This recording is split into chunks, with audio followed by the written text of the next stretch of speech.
Okay, in this session we will try to understand the relevance and importance of what you can see here is Antonio Gramsci.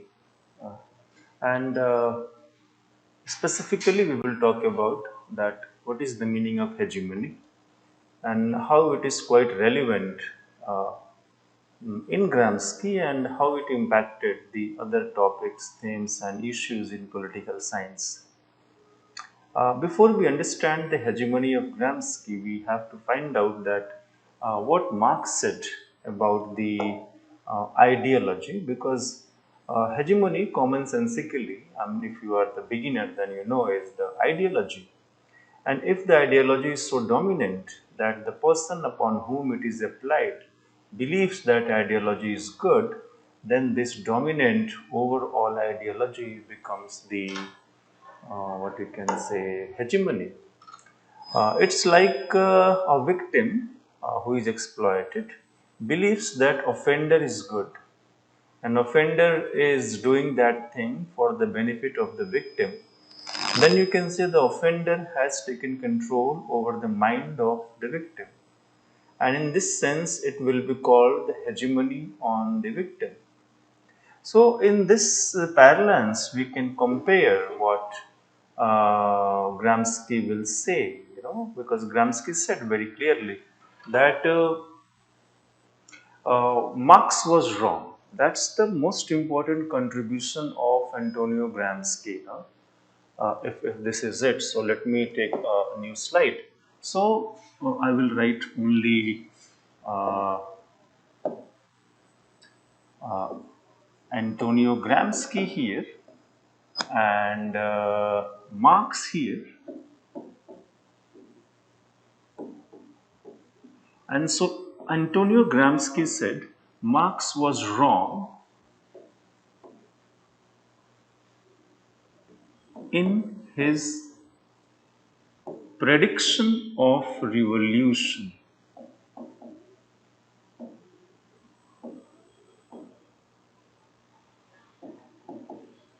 In Western societies.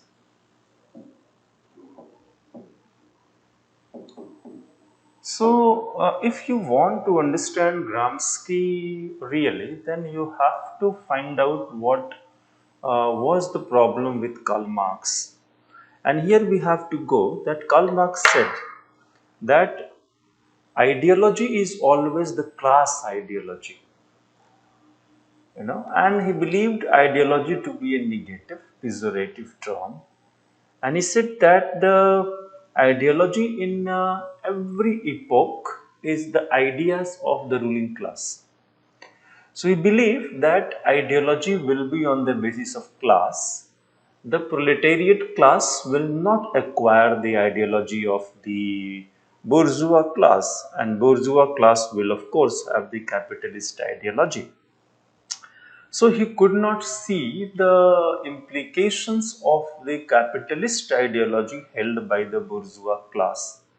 And Marx failed in hypothesizing that ultimately, due to internal contradictions of what you can say capitalism, the Western capitalist countries will automatically see a revolution, a communist revolution. But revolution never came. Rosa Luxemburg tried in 1913 to explain why Marx failed. Lenin gave his own theory that capitalism is hiding behind the cloak of imperialism and colonialism, and therefore the inevitability of the revolution that Marx had predicted is not materializing. But Antonio Gramsci, with his brilliance, made a more structural analysis of the base superstructure theory of Karl Marx. And then Gramsci said here that uh, uh, Marx was wrong in his prediction of revolution in Western societies because because ideology is organic. So this is the biggest contribution of Antonio Gramsci. Ideology is organic,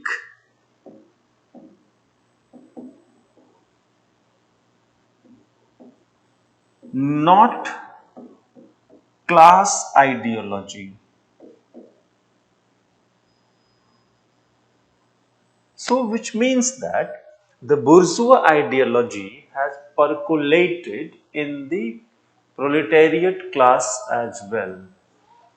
Here, the exploiting class, the bourgeois class, is now successful in making believe the proletariat class that the dominant ideology is also working for their welfare. So, the revolutionary capacity of the proletariat class, according to Antonio Gramsci, has been totally lost. And the reason is not the lack of exploitation or some real benefit to the proletariat class, but the reason Antonio Gramsci will say is the breach in base superstructure model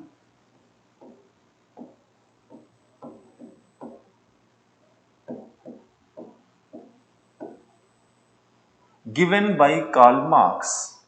Now, Marx said that economic production determines the superstructure, and superstructure means, as you know, of course, law, state, power, party, democracy, institutions, religion, culture, society, family. Everything according to Marx is the part of social structure. So the point here is that Karl Marx had a very strong economic determinism, that every factor in your life is determined by the economic productive forces, and so superstructure, which is exploitative for the proletariat class, is decided by the mode of production in the base. So base completely determines superstructure, and this is what is the Marxian theory is. Now Antonio Gramsci said that Marx is not exactly correct, and what is said here is there is a breach. There is a breach, and the breach is very clear that we have to make this as an intermediate step of civil society. So this arrow which flows from bottom to top, from base to, so it is not directly from base to superstructure as Marx said, but it is base to civil society. It is civil society to superstructure. So the role of society, civil society, Marx hegemony, Gramsci highlighted, was overlooked by the Karl Marx. And here, the civil society, through its institutions of organizing consent,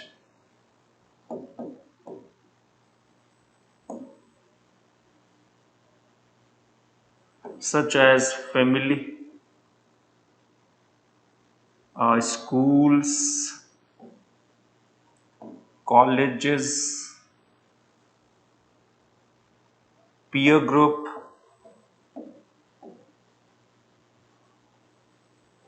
institutions, others here and there, they are the institutions with inculcate the values in society. So what happens that base superstructure is not as directly connected in Gramsci as Marx was saying, and therefore this new you can say picture, the new graph shows that superstructure is relatively autonomous.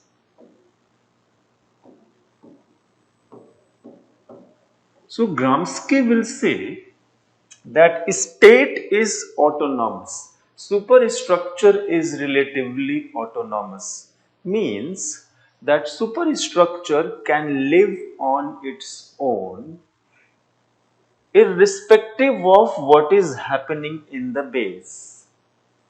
The superstructure has its own dynamics because it is relatively independent from the base, which is called relative autonomy of the state. Now, this explanation of Antonio Gramsci became the basis of what is the new school which you know as the neo-Marxism. No? Neo-Marxism. So this and many people came, of course, the new Marxism. Antonio Gramsci is only the founder, and he died in the prison itself, so he could not develop it well. And it was further developed by Marcuse and others after the Second World War. But it became a very powerful theory of Marxism. Now civil society helps the dominant class to impose their ideology on the dominated class. Hence, the ideology becomes capitalist ideology, dominant ideology becomes the hegemonic ideology. So that's why Gramsci said that until we wage a war of ideas, we cannot wage a war of classes. So before waging the war of class, that is war of position, because Marx said that class war is the only way, this is Marx, to change this whole system which is exploitative. But Antonio Gramsci said that war of ideas needed to be given preference over war of the classes. Proletariat revolution here, as Marx predicted, never happened. And so Gramsci said, let's wait for that. That will come only when you break the hegemony of the dominant class, which has been successful in make believe the proletariat class that capitalism is working for them. So we have to first wage a war of ideas at the level of superstructure and civil society. So until we win here, it is not possible actually to do this, right? So let me erase it once.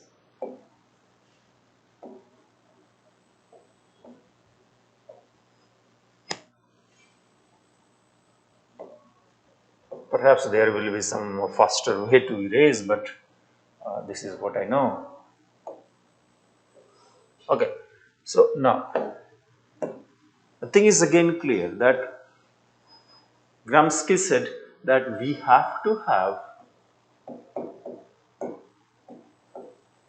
war of ideas before war of class.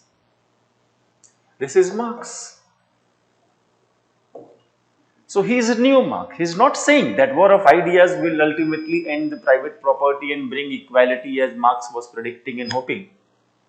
Gramsci is saying simply you cannot bring the this proletariat revolution without the ideological revolution. So he talks about the ideological revolution first, and also gave the reason why the Marxist economic class revolution is not taking place. Right now, who will do this?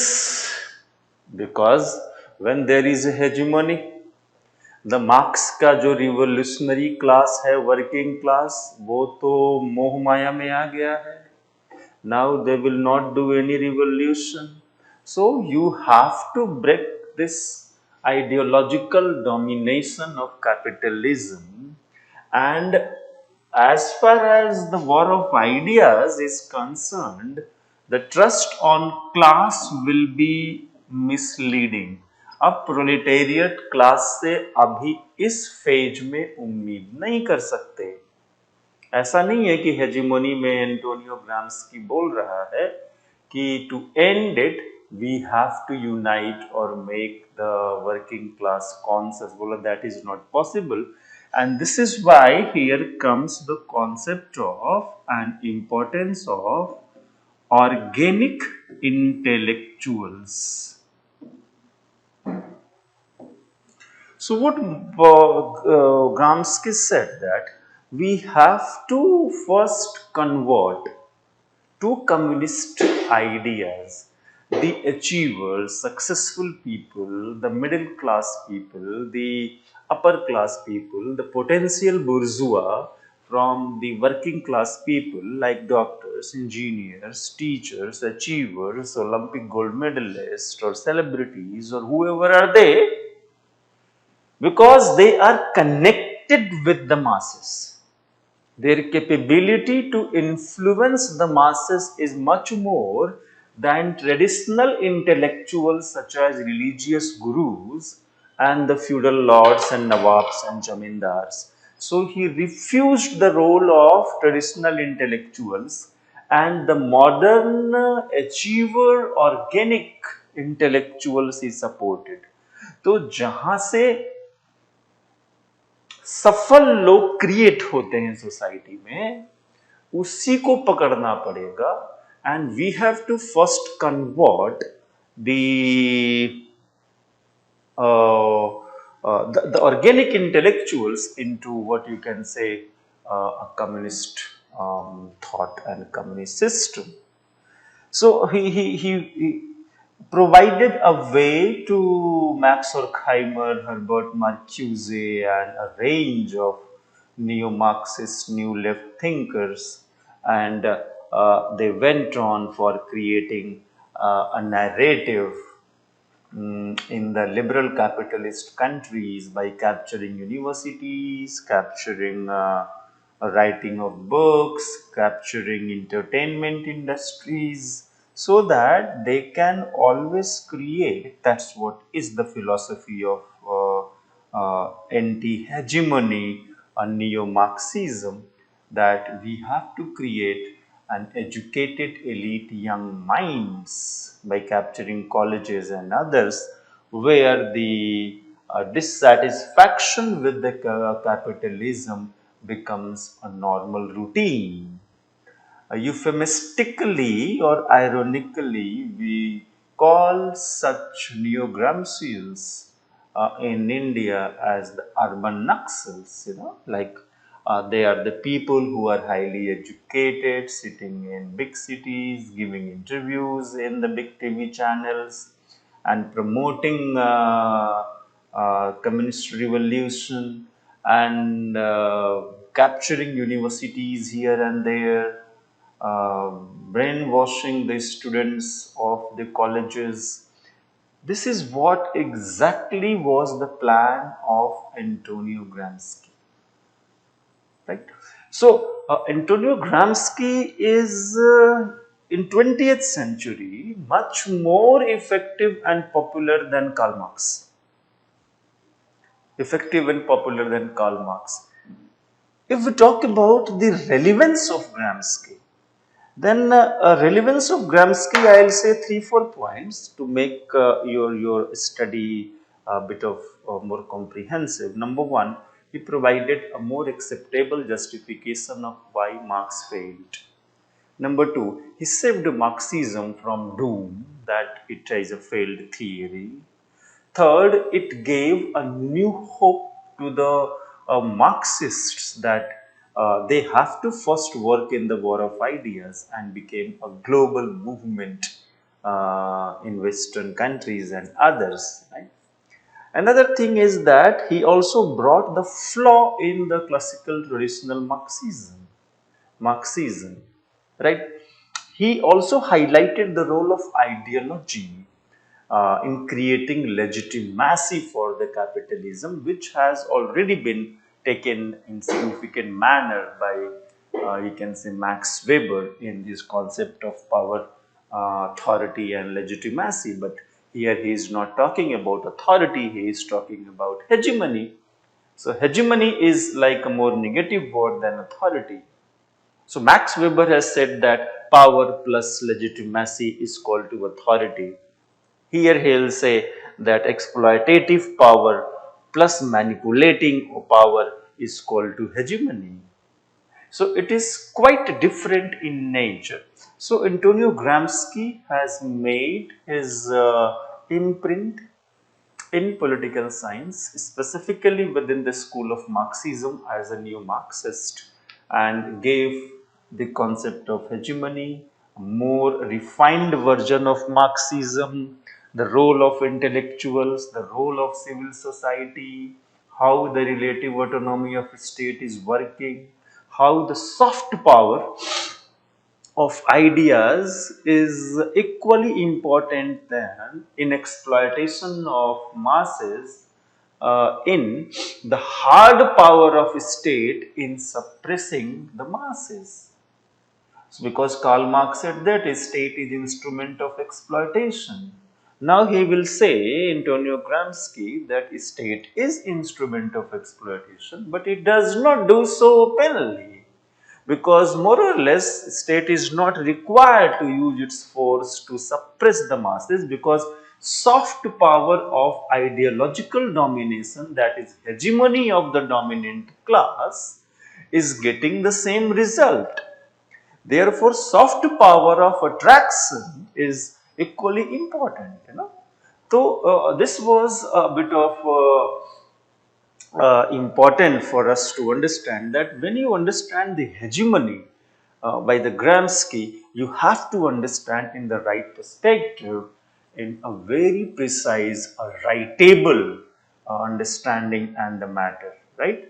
So this was a bit of uh, understanding and discussion for your benefit about what is the hegemony by Antonio Gramsci. Thank you.